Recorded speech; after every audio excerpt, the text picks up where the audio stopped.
오늘의 주요 뉴스입니다. 신임 총리 등 후임 인사 인선에 대한 윤석열 대통령의 고심이 깊어지는 가운데 신임 대통령 비서실장으로는 원희룡 전 국토부 장관이 낙점된 것으로 확인됐습니다. 민주당 관계자는 원 전 장관은 양평 고속도로 강사를 자처한 만큼 조사를 받아야 할 사람이라고 강하게 비판했습니다. MBN이 단독 보도합니다. 국민의힘은 내일은 중진 간담회, 모레는 당선인들이 모두 모여 총선 참패 수습 방안을 모색합니다. 향후 당의 진로는 물론 차기 지도부 구성 문제에 대한 논의가 주로 다뤄질 것으로 보입니다. 이란이 시리아 주재 자국 영사관 공격에 대한 보복으로 이스라엘 본토에 무인기와 미사일 공격을 감행했습니다. 이스라엘이 재보복을 천명하면서 확전 우려가 나오고 있지만 미국은 반격 반대 입장을 밝힌 것으로 전해졌습니다. 백제 의자왕 때 창건한 전북 김제시의 망회사에서 불이 나 목조 건물인 극락전이 모두 타버렸습니다. 오늘 새벽엔 경기 포천시 한 국도에서 승용차가 도로 기둥을 들이받고 불이 나 20대 운전자가 빠져나오지 못하고 숨졌습니다. 여러분 안녕하십니까? 오늘쯤으로 예상됐던 대통령실 비서실장 인사가 조금 미뤄지는 것 같습니다. 그래도 여전히 후임 인선의 가장 중요한 고려사항은 정무적 감각, 즉 정치로 보입니다. 야권이 대승을 거둔 22대 국회에서 야당을 직접 상대할 수 있는 인물, 결국 대화와 협상이 가능한 사람이 필요하다는 쪽에 의견이 모아지고 있습니다. 저희 MBN 취재 결과 신임 비서실장에 원희룡 전 국토교통부 장관이 낙점된 것으로 확인됐습니다. 비서실장은 대통령의 참모이기 때문에 임명에 별다른 제약은 없지만 대통령실은 보다 면밀한 검증을 하겠다며 신중한 분위기입니다. 이 과정을 거쳐 이르면 이번 주 중반 참모 인선을 발표할 것으로 보입니다. 오늘 첫 소식은 정태진 기자의 단독 보도로 시작하겠습니다. 총선 결과로 민심이 확인되자 즉각 인적 쇄신을 예고한 윤석열 대통령의 신임 비서실장으로 원희룡 전 국토부 장관이 낙점됐습니다.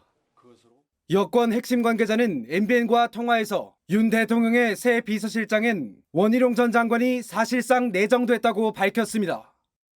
삼선 의원이자 제주지사, 장관까지 거쳐 정무, 행정 경험이 풍부한 정치인을 기용해 국회 소통을 강화하는 게 필요하다는 판단이 깔려 있는 걸로 보입니다. 대통령실은 이르면 오늘 비서실장을 포함한 고위급 참모진 인선을 발표할 예정이었지만 중요한 자리인 만큼 더 신중하게 인사 검증을 진행하겠다는 입장인 걸로 전해졌습니다. 앞서 장관 청문회 등을 거쳤고 총선에도 출마한 원 전 장관의 검증은 무난히 통과될 걸로 예상됩니다.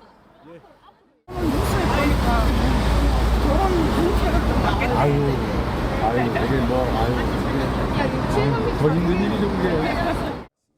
신임 국무총리 자리엔 주호영, 권영세 의원, 이주영 전 국회 부의장, 김한길 국민통합위원장 등이 거론되고 있습니다.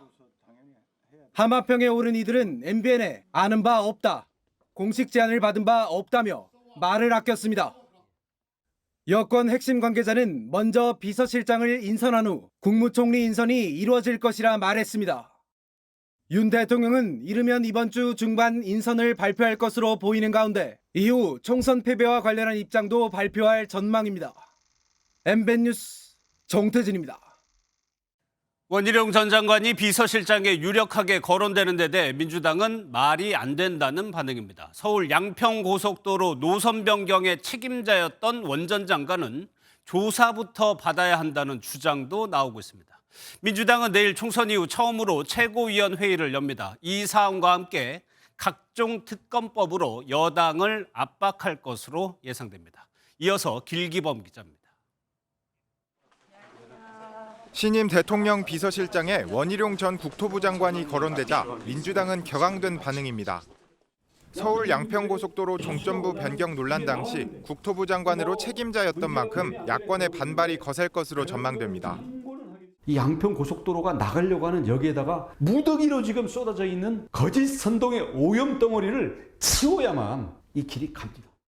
실제 민주당의 한 관계자는 MBN과 통화에서 원 전 장관은 양평고속도로 강사를 자처한 만큼 조사를 받아야 할 사람이라며 만약 그래도 임명한다면 대통령실이 민심을 또 외면하겠다는 것이라고 날선 반응을 보였습니다. 그러면서 원 전 장관 임명은 양평고속도로 김건희 여사 특혜 의혹 이슈를 방어하려는 의도라고도 덧붙였습니다. 민주당은 내일 총선 후 처음으로 최고위원회의를 열고 정부에 대한 공세를 이어갈 방침입니다. 양평고속도로 논란을 재점화하며 김건희 여사 특검을 요구하는 한편 다음 달 2일 임시국회 본회의를 열고 최상병 특검 법안을 처리하며 전국 주도권을 이끌어가겠다는 계획입니다. 그것을 정확하게 국민들에게 진상을 규명하라고 하는 것이 저는 그 민의가 이번 총선에 반영됐다고 보기 때문에 국민의힘 의원들도 이런 민의를 저버리기는 어려울 것입니다. 총선이 끝났음에도 내각 구성은 물론 특검법까지 치열한 여야 공방이 예상돼 전국은 더욱 얼어붙을 것으로 보입니다. MBN 뉴스 길기범입니다. 국민의힘은 내일은 중진들이, 모레는 당선인들이 모입니다. 우선 지도부 공백 사태를 메꿀 새로운 지도체제 방안이 논의될 것으로 보입니다. 특히 그동안 제대로 목소리를 내지 못했던 이른바 비윤계가 어느 정도 수위로 발언할지 관심입니다. 이기종 기자입니다. 국민의힘 제22대 국회의원 당선인들이 모레 모여 당 위기 수습 방안을 논의합니다. 윤재옥 국민의힘 대표 권한대행은 당선인들에게 모레 국립서울현 총안 참배 이후 오전 10시에 총회가 열린다고 공지했습니다. 내일은 중진 당선인들이 먼저 모입니다.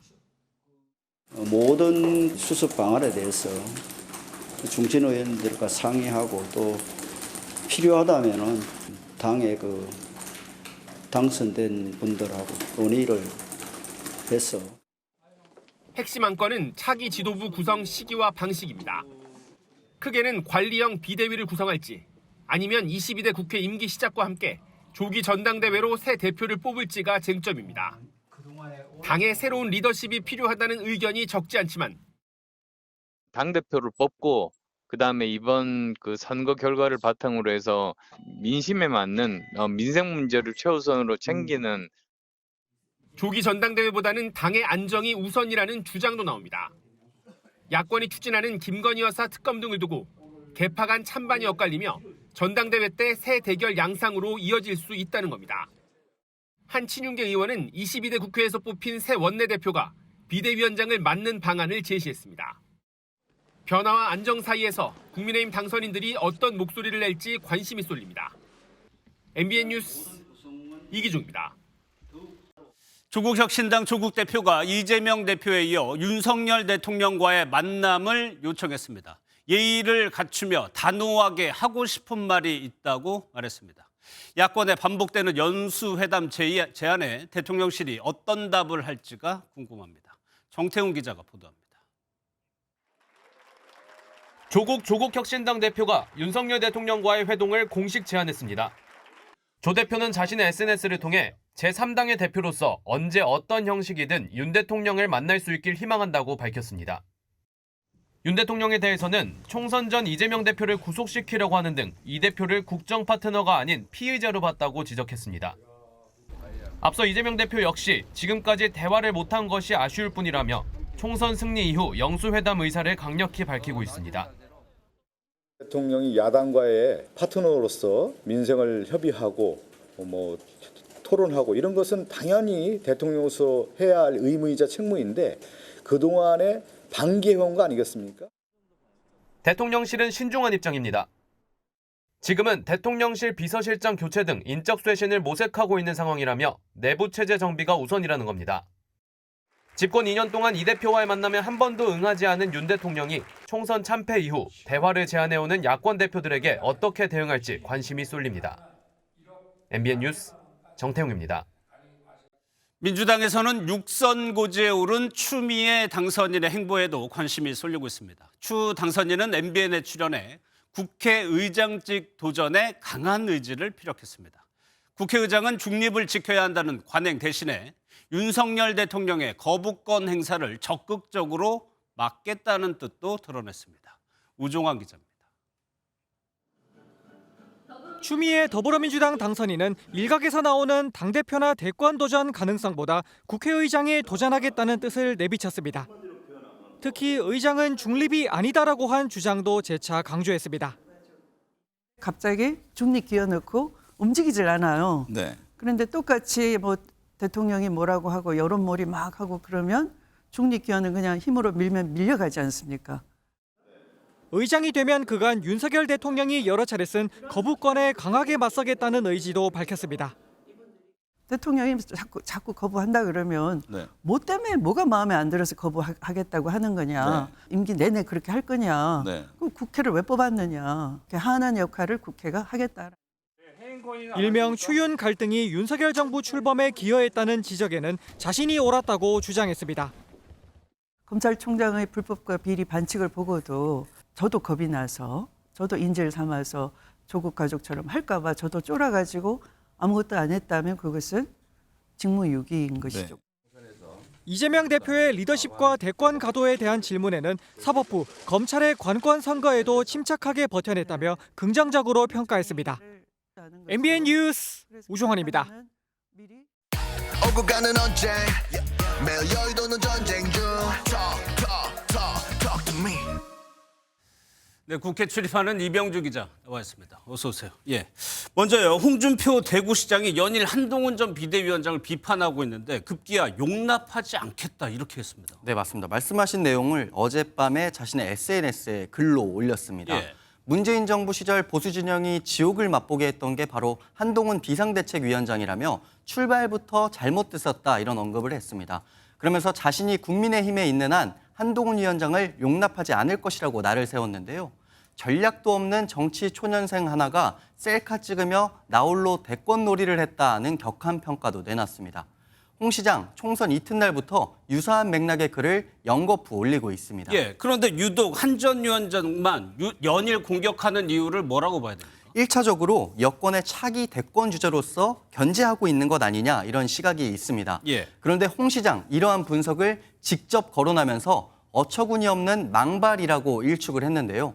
정치권에서는 혼란에 빠진 당을 수습하는 과정에 친윤 세력이 전면에 나서는 것을 막기 위한 홍 시장의 전략이라는 분석도 나옵니다. 예, 그럼 이 기자 국민의힘 내부에서는 홍 시장의 발언을 어떻게 보고 있어요? 네, 국민의힘 여전히 총선 결과에 대한 충격에서 빠져나오지 못하고 있습니다. 예. 그래서 당의 공식적인 대응 등은 확인할 수 없었는데요. 여러 인사들 취재해보면 불쾌하다는 반응이 많이 나옵니다. 국민의힘의 한 관계자는 상갓집에서 누구 책임인지 따지는 모양새라며 내부 분란만 일으킬 것이라고 우려했습니다. 그러면서 홍 시장이 한동훈 위원장에 대한 개인적 반감을 표출하고 있는 것 아니겠냐 이렇게 예. 평가하기도 했습니다. 이번 주 내내 이제 국민의힘에서는 총선 패배 수습책 논의할 텐데 전직 대표였죠. 김기현 의원은 뭐라고 얘기를 하고 있습니다. 네, 5선 고지에 오른 김기현 전 대표 당 수습을 넘어서 국민과의 약속을 지켜야 한다고 말했습니다. 선거에서 졌다고 국민과의 약속까지 파기되는 건 아니라면서 불체포 특권 포기 등 총선 과정에서 내걸었던 정치개혁 공약을 언급했습니다. 특히 이재명, 조국 두 대표를 언급하면서 여당은 이들과 다르다는 점을 보여줘야 한다 주장을 했습니다. 예, 총선 과정에서 여야 불구하고 다 많은 공약들 쏟아졌는데 특히 여당 입장에서는 공약 지키기가 쉽지 않아 보여요. 네, 당장 서울 편입 공약이 묻힐 가능성이 커졌다는 분석입니다. 경기 김포와 고양, 하남과 구리 등에서 서울시 편입을 공약으로 내걸었던 여당 후보들이 대부분 낙선하면서 사실상 동력을 잃었거든요. 반대로 야당의 공약에는 힘이 실리는 모양새입니다. 이른바 이채 양명주 5대 심판을 내걸었던 민주당이 21대 국회 내 최상병 특검법 처리를 공언하고 있는데 조국 혁신당도 가세했습니다. 더불어민주당이 21대 국회에서 최상병 특검법 통과를 주도해 주시길 바랍니다. 조국 혁신당도 힘을 보태겠습니다. 마지막으로 이병주 기자가 재밌는 통계를 하나 가져왔다면서요. 네, 이번 총선 최대 돌풍이었던 조국 혁신당 이야기입니다. 예. 민주당의 심장 또 텃밭이라고 할 수 있는 광주에서 더불어민주연합을 꺾고 비례정당 득표율 1위를 기록했는데요. 눈에 띄는 건 서울 보수의 상징인 강남에서도 성적표가 좋았다는 겁니다. 서울 25개구 가운데 야권 비례정당 투표에서 더불어민주연합이 아닌 조국 혁신당을 더 많이 지지한 곳 바로 강남과 서초 두 곳이었습니다. 송파도 표 차이가 수백 표에 그쳤는데요. 정권 심판에 대한 열망이 워낙 컸던 가운데 이 지역에서는 민주당을 싫어하는 심리가 크게 작용한 것으로 보인다. 이런 해석이 많았습니다. 알겠습니다. 잘 들었습니다. 이병주 기자였습니다. 어제 미국 바이든 대통령의 경고 하루 만에 이란이 이스라엘 본토를 공격했습니다. 주말 심야 시간에 미사일과 드론 등 300여 기가 이란에서 발사됐습니다. 시리아 이란 대사관 피격에 대한 눈에는 눈, 이에는 이라는 이슬람 율법에 따른 보복입니다. 이란이 이스라엘 본토를 공격한 건 이번이 처음입니다. 먼저 이서영 기자가 보도합니다. 밤하늘에 빛을 내는 물체들이 빠르게 날아다닙니다. 하나는 섬광을 내고는 땅에 떨어지고 그로부터 몇 초 뒤 폭발음이 울려 퍼집니다. 오늘 새벽 이란이 이스라엘을 향해 300여 기 드론과 미사일을 발사했습니다. 이스라엘 측은 방공 요격망인 아이언돔이 99%를 요격했지만 이번 공격으로 어린이 한 명이 크게 다쳤다고 설명했습니다.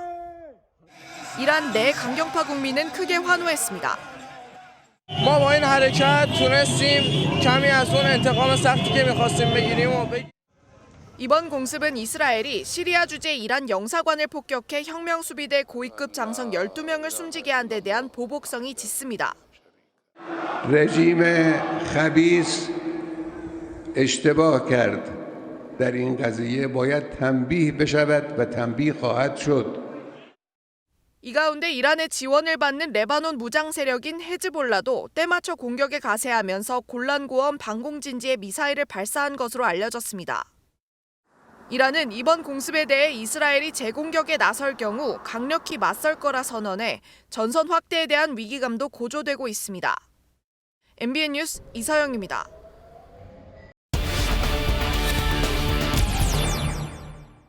상황이 심각하다 보니까 제5차 중동전쟁으로 확전하는 거 아니냐는 우려가 나오고 있습니다. 국제부 주진희 기자와 하나씩 살펴보도록 하겠습니다. 어서 오세요. 예, 결국 이란이 이스라엘을 공격했습니다. 두 나라가 워낙 앙숙 관계라 좀 불안해 보여요. 네, 사실은 1979년 이란의 이슬람 혁명 이후에는 두 나라 관계가 그럭저럭 유지돼 왔습니다. 예. 그런데 이란의 무장단체 지원과 핵 개발이 시작이 되자 이스라엘은 이를 위협으로 판단을 했습니다. A red line should be drawn right here. Before Iran completes the second stage of nuclear enrichment. 네, 보셨다시피 이스라엘은 이렇게 공격을 하겠다고 으름장을 놨고요. 이란은 무장단체 지원을 통해서 이스라엘을 간접적으로 공격을 하는 등 앙숙 관계가 이어져 왔습니다. 네, 그런데 주 기자, 이스라엘이 이란 영사관 공격한 지 12일이나 지났고 공격 방식도 하마스처럼 그렇게 기습적으로 보이지는 않거든요. 네, 먼저 좀 보시려면요. 그동안 그 직접적인 공격을 피해왔던 이란이 과감하게 이번만큼은 공격을 한 것과 관련해서 이스라엘 정보조직 출신의 전문가는 러시아를 지목을 했습니다. 우크라이나 전쟁으로 이란과 러시아가 밀착한 것에 주목을 한 겁니다. 또 이번 공격을 보복으로만 보기보다는 중동 아랍 국가 패권 장악을 위한 것이라고도 봤습니다. 실제 지도를 한번 보시면요. 이란과 이스라엘 사이에는 사우디아라비아 등이 끼어 있는데요. 드론처럼 속도가 느린 공격 수단은 상대방으로 하여금 감시와 대비를 할 시간을 주게 됩니다. We are closely monitoring Iranian killer drones that are en route to Israel sent by Iran. This is a severe and dangerous escalation. We are also prepared to respond. The Israel Defense Forces prepared for all scenarios, and we will take the necessary steps. 네, 보통 보복만이 목적이라면 이렇게 하지는 않을 겁니다. 또 민간인 지역보다는 군사 지역을 공격 대상으로 삼은 것도 사실은 전면전 회피를 하기 위한 것이 아니냐는 분석도 나오고 있는 지점입니다. 예, 이란이 확전을 원하지는 않아 보인다. 근데 관건은 이스라엘이 어떻게 대응하느냐인데 재보복에 나설까요? 네, 말씀하신 대로 전 세계가 5차 중동 전쟁을 막는 것이 가장 목표일 것 같습니다. 미국의 바이든 대통령이 즉각적으로 네타냐후 총리와 통화한 이유이기도 합니다. The attacks were largely unsuccessful, which was a win, he said, for Israel. The US will not take part in any offensive action against Iran. 네, 이스라엘은 아이언돔, 데이비드 슬링, 에로우까지 전 세계 최고의 방공망으로 쌓여져 있고요. 170개의 드론, 120개의 탄도미사일이 이번에 쏴졌는데 99%를 막아냈습니다. 하지만 7살 소녀가 다쳤고요. 이스라엘 참모진들은 강력하게 대응을 하겠다고 천명하고 있습니다. 반면 동맹국들은 확전을 우려하면서 드론 격추에는 같이 동참해서 방어를 해줬지만 재보복에는 결사적으로 반대하고 있습니다. 이란도 미군이 만약에 재보복에 참여를 하게 된다면 미군 기지가 타겟이 될 것이라며 으름장을 놓고 있습니다. 강경한 내부 분위기 그리고 동맹국들의 결사 반대 사이에서 네타냐후 총리는 고민에 빠진 것으로 보입니다. 알겠습니다. 잘 들었습니다. 주진희 기자였습니다. 네, 사태 추이를 지켜봐야겠습니다만 중동 확전 위기는 우리 경제에 미칠 영향이 큽니다. 특히 국제 유가, 기름값이 핵심인데 이미 가공식품이며 이 물가가 크게 오른 상황에서 기름값마저 오른다면 전방위적인 악영향이 예상됩니다. 이승민 기자입니다. 서울의 한 주유소가 북적입니다. 이스라엘에 대한 이란의 보복 공격 소식을 접한 시민들은 기름값이 더 오를까 걱정입니다. 걱정되죠. 근데 우리가 어떻게 할 수 없잖아요. 이란의 보복 공격이 임박했던 지난 12일 브렌트유는 장중 배럴당 92.18달러까지 치솟았는데 92달러를 웃돈 건 5개월여 만입니다. 확전이 현실화해 호르무즈 해협이 봉쇄되면 유가가 배럴당 130달러까지 오를 수 있다는 전망도 나왔습니다. 장기화되는 지역 분쟁으로 원자재 값이 고공행진을 이어가는 상황에서 엎친 데 덮친 격입니다. 국제 유가가 오르고 원달러 환율도 상승하면서 재료를 수입하는 가공식품이나 외식 기업의 부담도 가중되고 있습니다. 이미 올해 1분기 식용유 가격은 1년 전보다 50% 가까이 올랐고 필수 식재료인 설탕 가격도 27% 넘게 상승했습니다. 초콜릿의 원재료인 코코아 가격은 연초보다 2배 넘게 뛰면서 업계 부담이 커졌습니다. 윤석열 대통령은 긴급 경제 안보 회의를 주재하고 대응책 마련을 주문했습니다.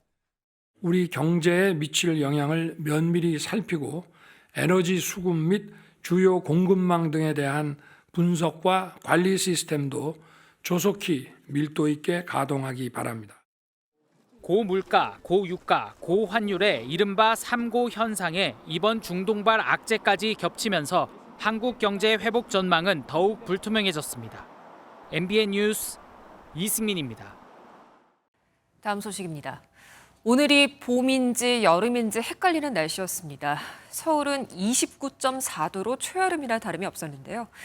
다행히 내일이면 고온 현상이 꺾입니다. 내일 전국에 비가 내리고 봄 기운을 되찾겠습니다. 박혜빈 기자입니다. 더위에 지친 등산객들이 정자에 335 모여 앉아 이야기꽃을 피웁니다.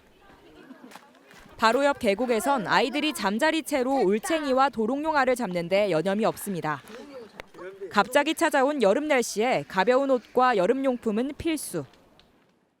날씨가 너무 더워서 선크림이랑 선글라스가 필요했어요. 식물원을 찾은 시민들도 모자와 양산을 꺼내 써보지만 뜨거운 햇살을 피하기엔 역부족입니다. 계절상 여전히 봄이지만 서울의 한낮 최고 기온은 30도 가까이 치솟으며 4월 중순 역대 가장 무더운 날씨를 보였습니다. 갑작스러운 여름 날씨에도 아직 봄이란 걸 알려주듯 형형색색의 튤립들이 활짝 피었습니다. 주말에 찾아온 더위에 부산 바닷가는 때이른 피서객들로 구름 인파가 몰렸습니다. 해수욕을 즐기고 제트스키를 타고 바다를 가로지르며 더위를 떨쳐봅니다.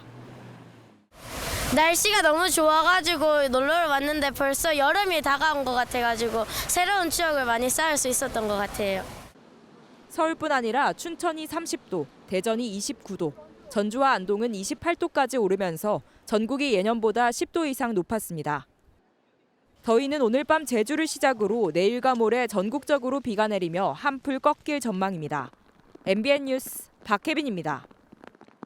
전북 김제에 있는 1300년 된 고찰, 이 바다를 바라보는 절 망해사에서 큰 불이 났습니다. 명승 지정을 코앞에 두고 목조 건물인 극락전이 전소됐고요. 경기도 포천에선 차량 사고로 불이 나 20대 운전자가 숨졌습니다. 윤규란 기자입니다. 구조대원들이 넘어진 승용차에서 운전자를 빼내 들것으로 옮깁니다.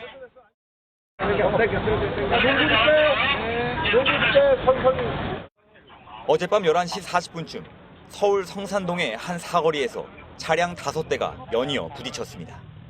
차선을 변경하던 승용차를 뒤따르던 차량에 들이받았고 신호 대기 중인 차량 석 대가 추가로 부딪혀 6명이 다쳤습니다. 경찰은 사고 차량 운전자 모두 음주운전은 하지 않은 걸로 보고 경위를 조사하고 있습니다. 차량 한 대가 시뻘건 불길에 휩싸였습니다. 오늘 새벽 2시 25분쯤 경기 포천시의 한 국도에서 승용차가 도로 기둥을 들이받았습니다. 차에서 불이 나 20분 만에 꺼졌지만 20대 운전자가 빠져나오지 못하고 숨졌습니다. 경찰은 사고가 난 원인을 파악하고 있습니다. 불길이 치솟는 사찰 건물에 소방대원들이 물을 뿌립니다. 어젯밤 11시 15분쯤 전북 김제에 있는 망해사 극락전에서 불이 나 1시간 20분 만에 꺼졌습니다. 목조 건물이 모두 탔지만 다행히 인명피해나 문화재 소실은 없었습니다. 망해사는 백제 의자왕 때 창건해 국가지정문화재 명승으로 지정 예고된 곳입니다.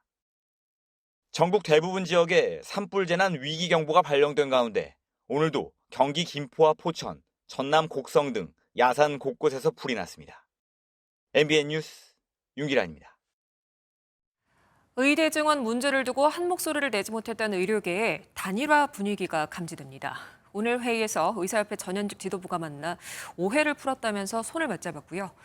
이 자리에는 박단 전공의협의회 비대위원장도 참석했습니다. 안병수 기자입니다. 총선 이후 첫 의사협회 비대위 회의가 끝난 뒤 김태구 위원장과 이면택 회장 당선인이 서로 끌어안습니다. 대정부 투쟁 노선을 두고 양측의 갈등이 극심했지만 의료계 내분을 우려하는 목소리가 커지자 갈등 봉합에 나선 겁니다. 김 위원장은 모든 의사단체가 의대 증원 원점 재검토를 목표로 뜻을 모을 것이라고 강조했습니다. 모든 직역이 총망라해서 어쨌든 저희가 정부의 잘못된 정책을 처리하고 재논의하기 위한 그런 어떤 일련의 과정을 열심히 같이 잘 진행하고 있다. 이 자리에는 박단 전공의협의회 비대위원장도 참석해 의료계 단일화에 힘을 실은 걸로 알려졌습니다. 의사협회는 의대 증원 배정을 즉각 중단해야 한다며 대정부 압박을 이어갔습니다. 현재 진행되고 있는 교육부의 의대 정원 증원 배정 시스템을 중지할 것을 요청드립니다. 전공의 1,300여 명은 내일 박민수 보건복지부 2차관을 직권 남용 혐의로 집단 고소할 계획으로 나머지 의사단체도 압박 수위를 높이고 있습니다. 의대 교수들이 제출한 집단 사직서도 오는 25일 효력이 발생할 예정이어서 정부의 부담이 커질 걸로 관측됩니다. 총선 뒤 침묵을 지켜온 정부가 입장 변화를 보일지 주목됩니다. MBN 뉴스 안병수입니다. 영국에서 만든 도박 게임인데요. 우리 영웅, 충무공 이순신 장군이 등장하면서 논란이 일고 있습니다. 그것도 중국풍 갑옷을 입고 고증도 제대로 거치지 않았고요. 이 게임이 국내 불법 사이트를 통해서도 버젓이 유통되고 있는 것으로 확인됐습니다. 정설빈 기자입니다. 이순신이 돌아왔다. 승리는 나의 것이다. 민족의 영웅 이순신 장군이 난데없이 한 도박 게임에 등장했습니다. 영국의 한 게임사가 지난해 9월 출시한 이순신이라는 이름의 슬롯머신 게임입니다. 하지만 제대로 된 고증은 없었습니다. 두루마기 형태의 조선식 갑옷이 아닌 어깨와 몸통, 하체가 나뉜 중국식 갑옷을 입었고 거북선도 조잡하게 표현됐습니다. 이순신 장군이 조선의 수군이 아닌 도박을 지휘하는 모습에 시민들은 분노했습니다. 장군님을 존경을 하게 됐는데 이런 도박 사이트나 그런 게임에 심지어 이제 중국 갑옷을 입고 나왔다는 게 정말 기분이 안 좋고 화가 납니다. 또 다른 문제는 국내에서는 도박 게임을 금지하고 있지만 불법 사이트에서 버젓이 유통되고 있다는 점입니다. 심지어 애국 슬롯 게임이라는 홍보 문구도 등장했습니다. 도박이라는 어떤 안 좋은 이미지 게임에 그 한 나라의 대표되는 영웅을 캐릭터화해서 사용을 했다는 그 자체가 저는 일단 제일 큰 문제라는 생각이 들고요. 서경덕 교수는 영국 게임사에 항의, 이순신 장군을 빼도록 조처하겠다고 밝혔습니다. MBN 뉴스 정상민입니다. 한번 보기 시작하면 시간 가는 줄 모르는 이 1분짜리 쇼츠 영상 많이들 보고 있는데요. 그런데 이 쇼츠 영상을 누군가가 공들여서 만든 유튜브 영상을 몰래 써서 만들고요. 거기에 돈까지 버는 사람들이 있어서 문제입니다. 요즘은 AI 프로그램으로 금세 만든다고 하는데 형사처벌을 받을 수 있다는 점 꼭 기억해야겠습니다. 장동건 기자입니다. 유튜브 구독자 5만 명을 보유한 용성원 씨는 피규어 제작 채널을 운영하고 있습니다. 한 개 영상을 업로드하는데 꼬박 한 달이 걸리는데 나몰래 쇼츠가 만들어지고 있다는 사실에 큰 충격을 받았습니다. 중국어라든지 다른 나라 언어로 더빙을 해서 그런 식으로 짧게 또 간결하게 계속 겹치다 보니까 아무래도 허탈하기도 하죠. 한 채널은 해외 영상들을 짜깁기한 쇼츠만 올려 지난 2월에만 2천여만 뷰로 300만 원의 수익을 낸 것으로 추정됩니다. 최근에는 링크만 넣으면 주목도가 높았던 부분을 골라 1분 내 길이로 편집하고 음성도 자막으로 바꿔주는 AI 프로그램도 등장했습니다. 직접 2분짜리 MBN 리포트를 45초짜리 쇼츠로 만들어봤는데요. 간단한 자막 수정 작업만 거치면 단 5분 만에 영상을 제작할 수 있었습니다. 이를 활용해 부업을 하는 사람도 늘고 있는데 제작자가 아닌 정작 도용한 사람에게 수익이 돌아가고 있습니다. 국내 영상은 창작 시부터 저작권법에 의해 보호됩니다. 이를 영리 목적으로 무단 도용해 이른바 쇼츠를 양산하는 행위는 처벌될 수 있습니다. 유튜브에서 저작권 침해 영상을 삭제하려면 원작자가 직접 신고해야 해 실효성이 떨어진다는 지적입니다. MBN 뉴스 장동건입니다. 북한을 방문 중인 중국 공산당 서열 3위 자오러지 상무위원장이 김정은 국무위원장을 만났습니다. 두 사람은 서로 껴안거나 김 위원장이 직접 배웅에 나서는 등 친밀한 모습을 보였습니다. 한편에서 내일 김일성 주석의 생일 분위기를 띄우는 데 주력하고 있습니다. 김세희 기자입니다. 김정은 북한 국무위원장과 자오러지 중국 전국인민대표대회 상무위원장이 서로 껴안고 악수를 합니다. 이후 오찬을 함께하며 양국 관계 발전 방안을 논의했습니다. 김 위원장은 북중 수교 75주년을 강조하며 양국 관계는 새 시대의 요구에 맞게 끊임없이 새롭고 높은 단계로 발전하고 있다고 말했습니다. 김정은 동지께서는 오랜 역사적 전통을 가지고 있는 조중 친선을 세계와 연대를 이어 발전시켜 나가려는 것은 자신의 일관한 입장이며 중국 최고위급 인사의 방북은 코로나19 팬데믹 이후 처음으로 자오 위원장은 수교 75주년 기념 조중 친선회회 개막식 참석을 위해 지난 10일을 방북했습니다.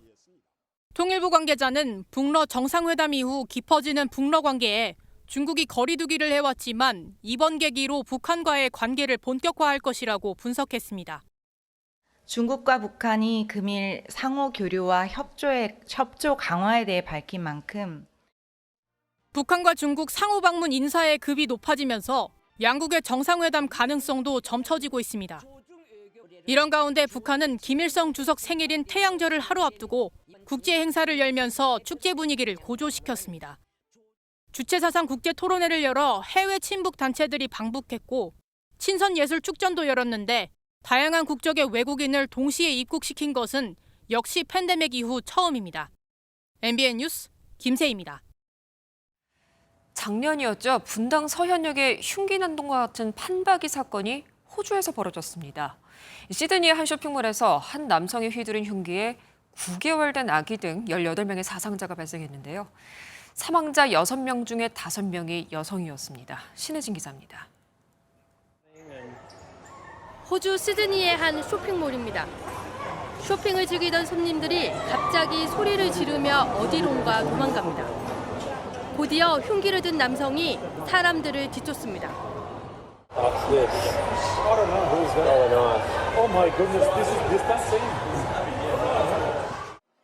쇼핑객들이 한창 몰리는 대낮에 벌어진 일입니다.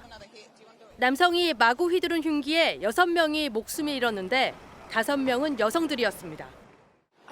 I didn't see him properly. I was running. But it was insane. It was insanity. I wasn't expecting it. 9개월 된 아기도 크게 다쳐 병원으로 옮겨졌는데 곁에 있던 엄마는 흉기 공격을 받고 끝내 숨져 주위를 더욱 안타깝게 하고 있습니다. The mother was terrified. The mother was sad, just holding, like comforting the baby. 무차별 흉기 난동은 출동한 여성 경찰관이 남성을 사살하면서 끝났습니다. 경찰은 용의자가 40대 남성으로 17살 때부터 정신질환을 앓고 있고 테러 가능성이나 특정 이념에 따른 범죄는 아닌 것으로 보고 있습니다. The offender, but very clearly to us at this stage it would appear that this is related to the mental health of the individual involved. 다만 사상자 18명 가운데 15명이 여성이라는 점을 미뤄 표적 범행인지 조사 중이라고 밝혔습니다. MBN 뉴스 신혜진입니다. 오늘은 한여름을 방불케 하는 더위가 기승을 부렸습니다. 한낮에 서울이 29.4도, 강원도 영월은 32.2도까지 오르면서 4월 중순 기준 역대 가장 높은 기온을 기록했는데요. 때이른 더위는 내일 전국적으로 비가 내리면서 누그러지겠습니다. 내일 한낮에 대부분 20도 안팎을 보이며 평년 이맘때 기온을 되찾겠습니다. 비는 오늘 밤 제주를 시작으로 내일 아침에는 전국으로 확대되겠고 모레까지 이어지겠습니다. 예상 강수량은 제주 산지에 최고 120mm 이상, 남해안에도 80mm가 넘는 강하고 많은 비가 쏟아지겠고요. 그 밖의 지역은 적게는 5에서 많게는 60mm가 예상됩니다. 비와 함께 전국적으로 바람도 강하게 불 텐데요. 특히 해안가와 제주에는 초속 20m 이상의 돌풍이 불어들겠습니다. 내일 아침 기온은 오늘보다 높겠지만 낮 기온은 오늘보다 크게는 10도 정도 낮겠습니다. 중부지방 낮 최고 기온 서울과 대전 20도, 남부지방 대구의 낮 기온 19도, 광주는 20도가 예상됩니다. 비가 내리면서 대기의 건조함도 해소되겠고요. 모레 아침에는 대부분 그치겠습니다. 내셨습니다.